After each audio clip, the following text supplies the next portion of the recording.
آیا ارگانیسم عاشق از ارگانیسم دیگر شخصان فرق دارد؟ در ارگانیسم عاشق چگونه تغییرات ها به وجود می آید؟ جنس مختلف را چگونه با خود عاشق ساختن ممکن؟ 9 فکت غیر عادی را درباره عشق و محبت از کانال خوشبخت و آگاه باشید. او خوشبخت باشید. حتما خوشبخت باشید. انا برای چی خوشبخته؟ حرکت دارد.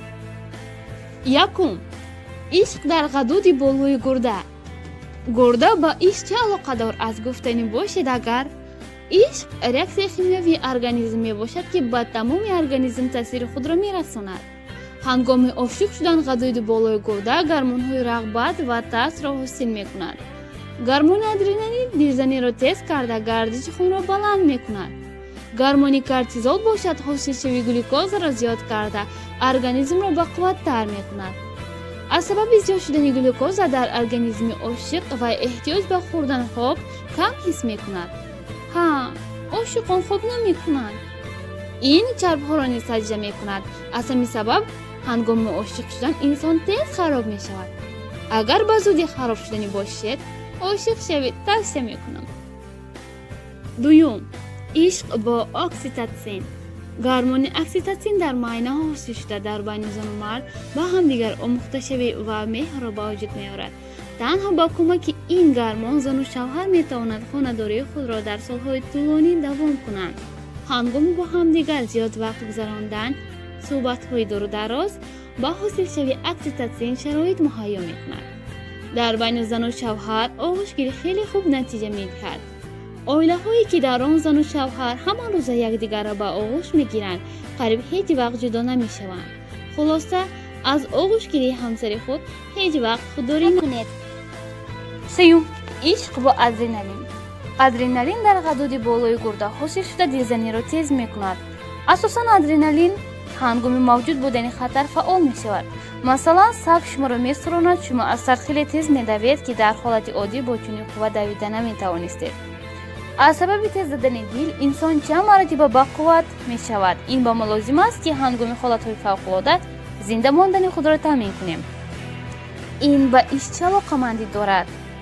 تجربه های علما با ما نشان دادند که هنگام خوف خطر یکجا بودن دو انسان با پیدایش مقدار زیادی اکسیتوسین سبب شده در بین آنها زود باوری حاصل می‌شده است.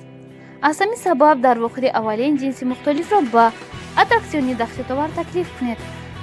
البته اگر دل دختر اینو برداشت تواند و از ترس دلش نکسد، این را باید در خاطر داشت. چهارم، عشق با وقت. برای زن وقت در عشق رولی کلان می‌بازد. اگر مرد در مدت کوتاه شناسایی با زن در با او اظهار محبت کند، احتمال گرفتن جواب رد بلند است. زن مردی با صبر را دوست می‌دارد و در انتخاب دوست داشته خود خیلی احتیاطکار می‌باشد. از همین سبب تا زن را خوب نمی‌شناسید با او روزدل نکنید. اول او را آموزید. پنجم، عشق با کمبودی. اگر زن در حقیقت با مرد مناسبت عاشقانه پیدا کردنی باشد، کمبودی مرد را می‌کاهد. اگر شما همه وقت کمبودی‌های خود را پنهان کنید، با باوری زن در آمدن غیر امکان می‌شود. از کمبودی‌های خود نترسید و درباره آنها آشکار نقل کنید. کمبودی‌ها خصلت انسانی بوده ما را به شخص صمیمی تبدیل می‌دهند.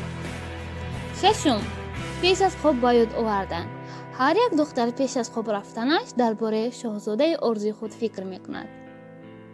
از همین سبب ساعتی چند خواب رفتن دختر را انیق سازید و عیناً همان ساعت زنگ زنید یا اینکه SMS پیامک فرستید. هفتم، عشق با باوری. همه وقت با وعده داده خود ایستید.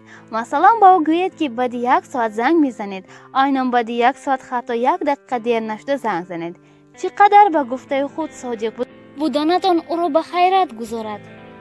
هشتم، عشق با شربت انار. با عقیده بعضی ملت‌ها شربت انار میتوانست از حس عاشقانه بیدار کند. با این باور کردن مشکل ولی فکر عجیب است. میوه انار در حقیقت کیفیت خوش بخشیده میتواند. در واقع با دختر عیناً این میوه را استعمال کردن و بی اندیشه توصیه کرده میتوانیم. نهم، عشق با خاطره. هنگام عاشق شدن بینایش مرد بلند می شود. بیهوده نگفتن مرد با چشم دوست می دارد. вале зан дар ошиқи хотире мустаҳкам роҳсин мекунад, ки ҷои тааҷҷуб нест. зан ҳар як рафтор ва сухани гуфтаи шуморо дар хотир нигоҳ медорад. санаи шиносои шумо рӯзи таваллуди шуморо ҳеҷ вақт фаромӯш намесозад ва ба ин диққати ҷиддӣ медиҳад. барои ба боварии зан даромадан шумо низ ба ин бояд аҳамияти ҷиддӣ бидиҳед, вагарна аз сабаби фаромӯш карданатон эҳтимоли ҷанҷол баланд аст.